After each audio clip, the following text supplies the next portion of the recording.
বিখ্যাত পুরী এবং মাঠা। এই ক্ষেত্রে আমি এবং আমার বন্ধু মাসুম দুজন চলে গেলাম জিনারদি রেলওয়ে স্টেশনের ঠিক পাশেই।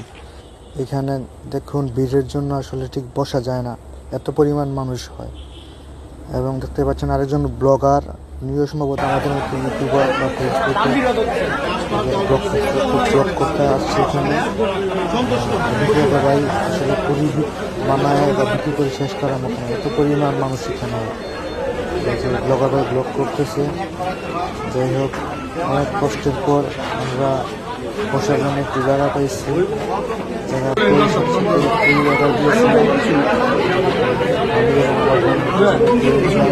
এগুলো 5 টাকা করে নিচ্ছে, আর মাঠা নিচে 30 টাকা গ্লাস। এখানের মাঠাটা অত্যন্ত সুমিষ্ট। আর মাঠা খাওয়ার পরে মনের সুখে রেল লাইনের পাশ দিয়ে হেঁটে চলে এসেছি আবার। এভাবেই আমাদের এই বিকেল বেলাটা কাটলো দুজনের। সুন্দর একটি বিকাল গেছে আমাদের।